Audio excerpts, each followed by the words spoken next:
हर झोपड़पट्टी में रहने वाला बच्चा ये सोच के थक जाता है या डर जाता है कि मेरे पास किताबें नहीं हैं, कापियाँ नहीं हैं, स्कूल की फीस नहीं है, मेरे पिताजी दारू पीते हैं या काम नहीं करते हैं, मेरी माँ अकेले काम करती है।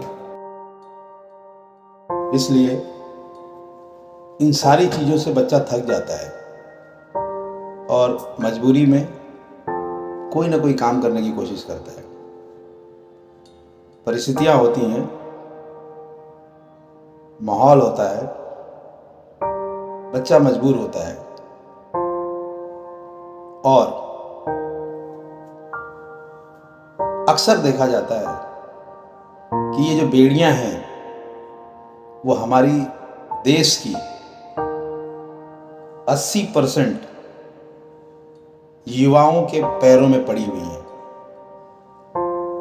हार जाते हैं, थक जाते हैं। मैं भी थक गया था, रोज थकता था,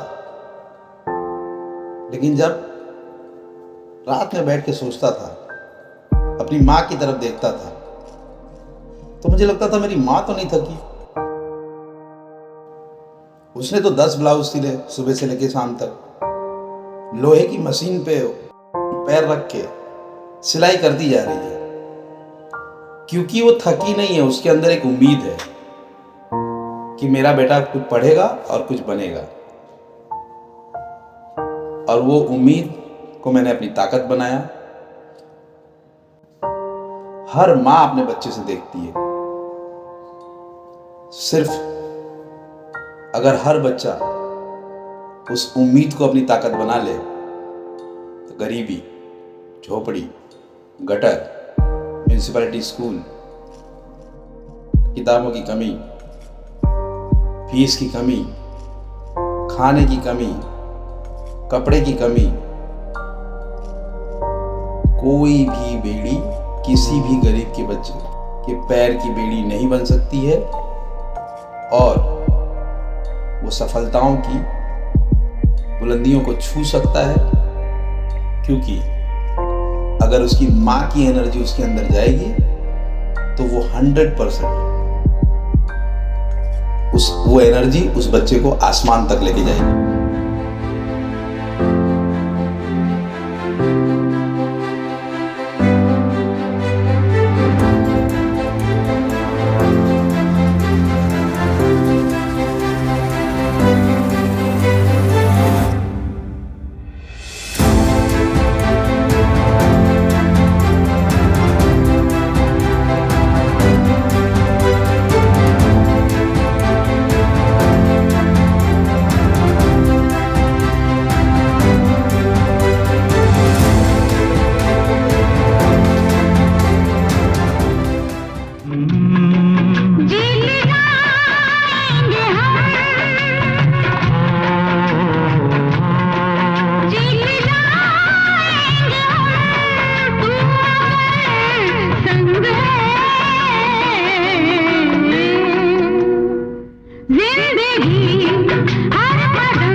हम 3 भाई बहनों में पढ़ाने का ऑप्शन चुनने का मौका मिला तो मेरी माँ ने और मेरे पिताजी ने भी मुझे पढ़ाया, मेरी बहन को नहीं पढ़ाया।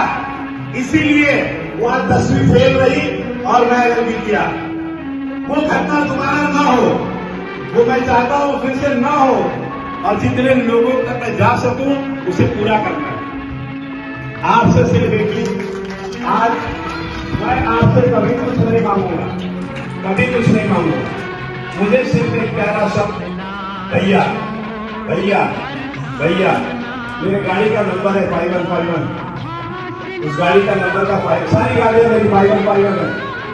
उसका कारण ये है कि जब हम उसको मराठी में लिखते हैं तो उसका मतलब होता है दादा, और दादा का मतलब होता है महाराष्ट्र लैंग्वेज में भैया। इसी चीज का भूखा हूं मैं बस, बाकी तो ईश्वर ने जितनी जरूरत है सब किया है, और बाकी तो पेट ना भरे तो पूरी दुनिया आ जाए तो कोई फर्क नहीं पड़ेगा। तो ये मेरी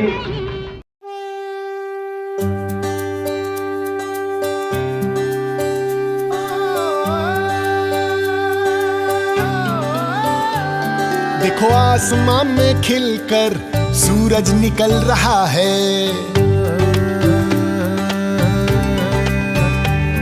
देखो आसमां में खिलकर सूरज निकल रहा है।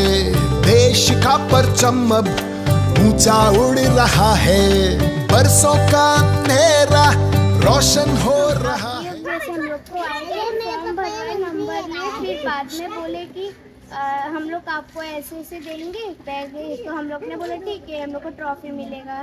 तो फिर हम लोग को फ़ोन किए, मम्मी गई, बोले कि मीरा रोड जाना।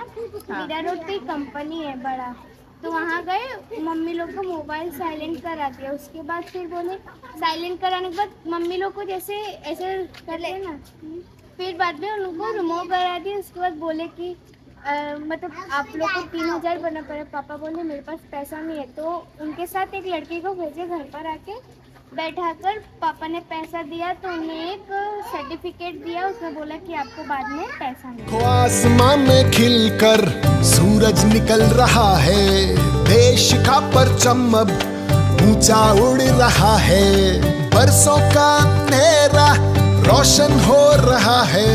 गरीब की रसोई से धुआं हट रहा है। मेरा देश मेरा देश मेरा देश, मेरा देश बदल रहा है, आगे बढ़ रहा है। मेरा देश बदल रहा है, आगे बढ़ रहा है।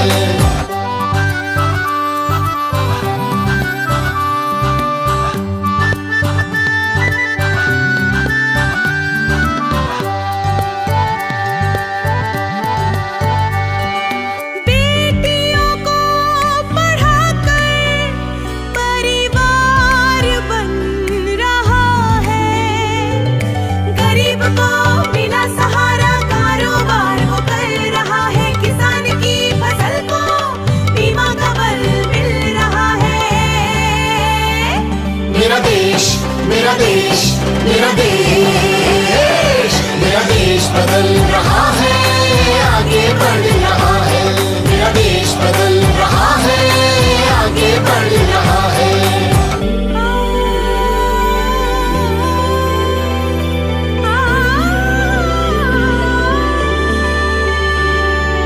युवाओं के हाथों से भारत संवर रहा है, गांव की सड़क से अब शहर जुड़ रहा है।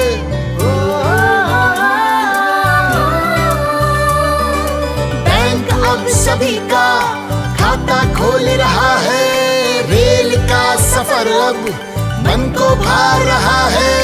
हुनर के हौसले से रोजगार बढ़ रहा है। मेरा देश मेरा देश मेरा देश, मेरा देश बदल रहा है, आगे बढ़ रहा है। मेरा देश बदल रहा है, आगे बढ़ रहा है। मेरा देश बदल रहा है, आगे बढ़ रहा है। जय शिवराय जय शंभूराजे, जय शिवराय जय शंभूराजे, जय शिवराय जय शंभूराजे, जय शिवराय जय